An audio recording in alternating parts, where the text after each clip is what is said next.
MQM के तमाम धड़े जो हैं वो काउंटर करने के लिए पीटीआई के उस सैलाब को जो कराची में बारहा नजर आ चुका है, वो धड़े इकट्ठे हो रहे हैं। मरियम नवाज को चीफ ऑर्गेनाइजर मुस्लिम लीग नून का बना दिया गया है, क्योंकि आइंदा इलेक्शन जो है वो बिल्कुल सामने नजर आना शुरू हो गया है। उनको बता दिया गया है, कन्वे कर दिया गया है कि you people have to go into the elections. जर्नैल जो होते हैं वो मुल्क के लिए बड़ी खिदमत दे रहे होते हैं, आपको पता नहीं होता, आवाम को, पब्लिक को पता नहीं होता। एस्टेब्लिशमेंट के नाम पर हम सारी की सारी फौज को जो है वो बुरा कहना शुरू कर देते हैं। जब मेजर राजा आदल को मैं ये मैसेज देना चाहता हूँ कि firstly you should put your shoe, put your foot in the same shoe and then talk about, यहां मुल्क में आओ, यहां बैठो सबके सामने और फिर बात करो। किसी लोग के जरिए मैं मुक्तदर हलकों से ये अपील करूंगा, मैं गवर्नमेंट ऑफ पाकिस्तान से ये अपील करूंगा और मैं अपनी जुडिशरी से ये अपील करूंगा कि इसका नोटिस लें। मुल्क में बगावत जो है वो फैलाने की कोशिश करने के इल्जाम में मेजर राजा आदल के खिलाफ कार्रवाई का आगाज किया जाए और इंटरपोल के जरिए उनको यहाँ लेके आके ट्रायल किया जाए। और जो एडवोकेट, मैं खुद अदालत का दरवाजा खटखटाऊंगा और मैं मेजर राजा आदल के खिलाफ जो है वो कार्रवाई का जो है वो मैं आगाज करूंगा। मोअज़्ज़ज़ ख़वातीन व हज़रात, अस्सलाम वालेकुम। आप देख रहे हैं रेड लाइन न्यूज यूएसए और मैं हूं शफ़क़त हमीद संधू, एडवोकेट, पाकिस्तान से ताज़ा तरीन और अहम तरीन खबरों के साथ। पीटीआई के वर्कर्स के लिए, पीटीआई के रहनुमाओं के लिए, पीटीआई के चाहने वालों के लिए जो ग्लोबली परेशान थे कि इमरान खान को इलेक्शन से परे करने की कोशिश की जा रही है और जो इंतखाबात का पीटीआई का मुतालबा है उसको तस्लीम नहीं की जा रहा है और उसको जो है वो पसे पुश डाला जा रहा है, उनके लिए बहुत अच्छी खबर ये आई है कि अब इलेक्शन की बातें होना ईवानों में शुरू हो गई हैं और पार्टियों में उसकी तैयारी शुरू हो गई है।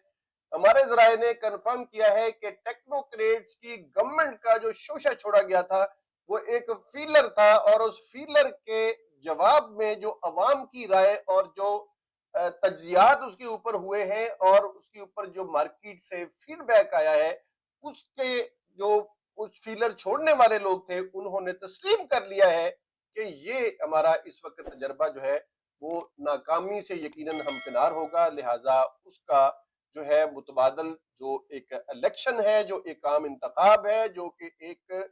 जमहूरी रवैया है, उसको इख्तियार करने का फैसला कर लिया गया है और इसके शवाहद जो है वो बड़े वाजे जो है वो गवर्नमेंट की साइड से भी नजर आना शुरू हो गए हैं और सियासी जमातों की तरफ से भी नजर आना शुरू हो गए हैं। जैसे एमक्यूएम के तमाम धड़े जो हैं वो काउंटर करने के लिए पीटीआई के उस सैलाब को जो कराची में बारहा नजर आ चुका है, वो धड़े इकट्ठे हो रहे हैं। पीएसपी को, एमक्यूएम के लोगों को, उनके धड़ों को, फरूख सत्तार को, वो सारी पतंगें जो फटी हुई थी उनको चेपी लगाने की कोशिश बिल्कुल साफ नजर आ रही है। उसके बाद मरियम नवाज को चीफ ऑर्गेनाइजर मुस्लिम लीग नून का बना दिया गया है, क्योंकि आइंदा इलेक्शन जो है वो बिल्कुल सामने नजर आना शुरू हो गया है। उनको बता दिया गया है, कन्वे कर दिया गया है कि you people have to go into the elections और उसके साथ साथ गवर्नमेंट की जो हरकतों सकनात है वो भी इसका मुंह बोलता सबूत है। 475 बल्कि 475 अरब के जो एक जो है फिगर है, उसके मंसूबे तरक्याती जो है वो बिल्कुल एक्नेक ने उनकी मंजूरी दे दी है और उसके अंदर जो है वो सियासी नोयत के मंसूबों को भी घुसेड़ दिया गया है। जैसे prime minister youth laptop scheme और एक इंटर्नशिप स्कीम के जरिए 20,000 तलबा को जो है वो वजीफा देने की एक स्कीम मंजूर की गई है। 1 लाख लैपटॉप जो है वो तलबा के मबैन उसको जो है वो देने की तजवीज जो है वो स्कीम जो है उसको मंजूर किया गया है। लेकिन घपला यहाँ पर ये है कि ये पैसे जो है वो इस वक्त जो खसारे में जाती हुई गवर्नमेंट है वो तरक्याती मंसूबे जो सैलाब ज़दगान की इमदाद के लिए या पाकिस्तान की जो बिगड़ी हुई सूरत हाल थी उसकी बहाली के जो मंसूबे थे वो उनमें से कशीद करके ये सियासी नोयत की स्कीमें जो है वो मंजूर की गई है और उससे खतरा ये लाहक होता है कि ना तो वो मुकम्मल हो सकेंगी और ना ये काम जो है वो पाया तकमील तक पहुंच सकेगा, क्योंकि हुकूमत के पास अब टाइम नहीं है। मुल्क जो है वो बेहद मुआशी बदहाली का शिकार हो चुका है, इतना ज्यादा कि हमारे आर्मी चीफ जो है सिपह सालार जो है वो बैरून मुल्क है, सऊदी अरब है, और वहां पर दीगर ममालिक के जो है वो सीधा सीधा लोगों से वो मुलाकातें कर रहे हैं। और यकीनन उसमें जो है वो उन्होंने सऊदी अरब के वजीर दफा से भी मुलाकात की है, दीगर मुलाकातों की भी खबरें हैं, और वो पाकिस्तान के लिए मुआशी इस्तेहकाम के लिए वतन के वो भी कोशा है। और दूसरी तरफ वो जो पिट गई हुई हुकूमत है पीडीएम की, उसके वजीर आजम जिनेवा अब जा रहे हैं, और जिनेवा में जाकर वो क्या करना चाह रहे हैं, आज का जो बयानिया है उसके मुताबिक वो वहां पर अपने मुल्क में जो सैलाब की सूरत हाल से जो आफतजदा इलाके हैं उनके लिए वो वहां पर रोना रोएंगे, बीन बजाएंगे, ताकि आलमी सतह पर उनके लिए कुछ अमदाद वहां से जो है वो हासिल हो सके। जबकि मुल्क के अंदर की सूरत हाल ये है कि वो पिछले 2.5 महीने से सोयाबीन के वो कंटेनर जो कराची की बंदरगाह पर बेयारो मददगार पड़े हुए हैं, जिसके इंपोर्टर्स जो हैं वो हर फोरम के ऊपर वो बैन कर चुके हैं, वो वावेला कर चुके हैं, वो शोर मचा चुके हैं, वो आपके minister food and security Cheema साहब की शिकायत लगा चुके हैं कि he is demanding money as a bribe. वो 1 अरब रुपया मांग रहे हैं, और 2.5 महीने गुजर जाने के बाद भी जब इसका नोटिस नहीं लिया गया तो ये आम राय थी कि चूंकि ये एक कलेक्टिव गवर्नमेंट है, ये एक इत्तेहादी गवर्नमेंट है जिसमें हर हर बंदा कीमती है, वजीर आजम जो है वो जुर्रत नहीं कर पा रहे हैं कि काफ लीग से उनको जो अमदाद हासिल है वो उसके एक इस तरह के वजीर को जो कि बड़े जो है वो वोकल भी हैं और बड़े मुंहफट भी मशहूर हैं, तो उनको वो छेड़छाड़ ना करें। लेकिन अब ये भी इस बात का एक बयन सबूत है कि चूंकि गवर्नमेंट अब इसको कंटिन्यू नहीं कर रही, इलेक्शन के अंदर आपने जाना है, तो वजीर आजम ने भी नोटिस ले लिया है कि सोयाबीन का ये जो मामला है जिससे मुल्क के अंदर मुर्गी 250-300 रुपए से लेकर अब 500 550 की हद को क्रॉस कर चुकी है, और मुआशी माहरीन का और पोल्ट्री की जो एक सनत है उसके माहरीन का ये कहना है कि ये 1,000 रुपए फी किलो तक जा सकती है। और पाकिस्तान के जो कि एक यकीनन एक प्रोटीन पसंद करने वाला जो है आबादी का मुल्क है, गोश्तखोर लोग हैं,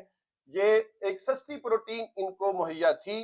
ब्रायलर मुर्गी की शक्ल में, जिसकी जो है वो उनकी खरीदने की सलाहियत खत्म होती जा रही है सिर्फ इस हुकूमत की जो है नाअहली और बुरी कारकर्दगी की बिना पर। लेकिन अब खुशखबरी जो है वो ये है कि इन तमाम मसाइल का हल, जैसे कि पीटीआई के लोग समझते हैं, जैसे कि दीगर तजियाकार समझते हैं,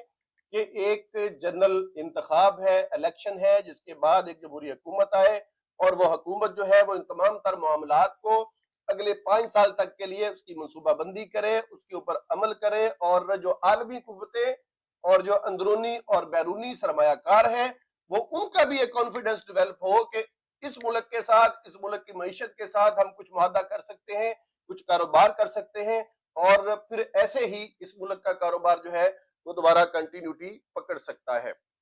दूसरी एक अहम खबर पर नाज़रीन मैं आपसे बात करना चाहता हूँ। हमारे इखलाकी रवैये रोज ब रोज जो है वो तंग नजरी का शिकार हो रहे हैं, या कुछ लोग जो है वो सिर्फ अपनी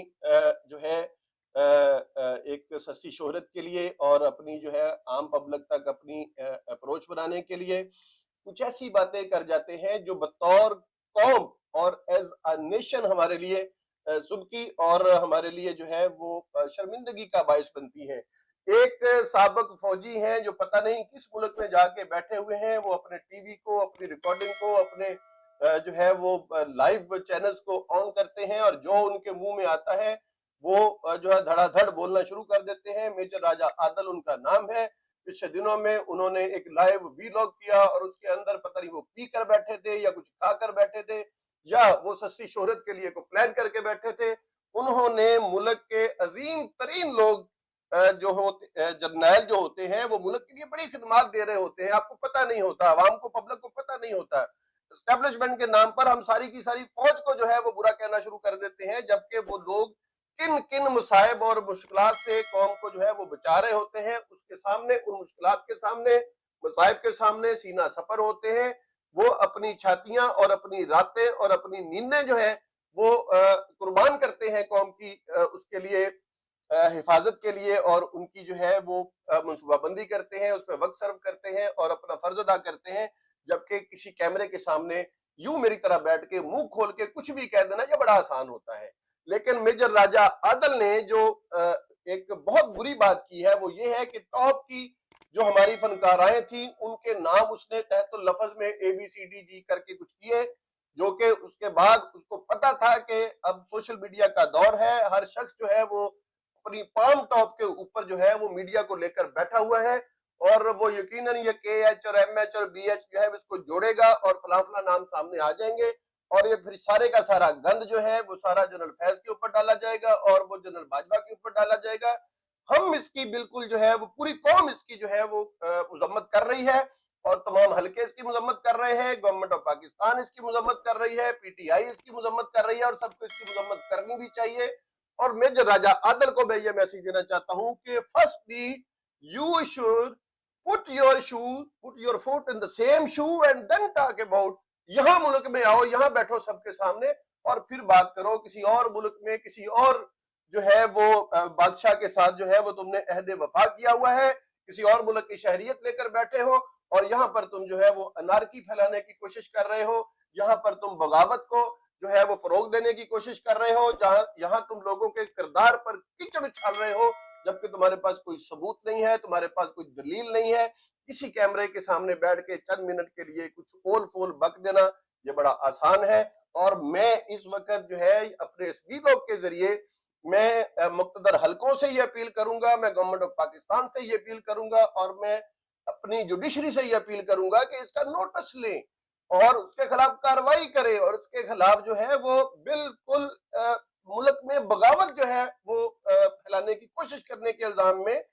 मेजर राजा आदल के खिलाफ कार्रवाई का आगाज किया जाए और इंटरपोल के जरिए उनको यहाँ लेके आके ट्रायल किया जाए। फिर उनसे पूछा जाए कि अगर आपके पास कोई सबूत है, कोई दलील है तो आप पेश करें, ताकि पता चले कि आप जो है वो कितने बहादुर आदमी हैं और ये भी पता चले कि आपने फोर्स क्यों छोड़ी थी और आप से ये पूछा जा सके कि फिर फोर्स छोड़ने के बाद आप मुल्क से भागे हुए क्यों हैं। और मैं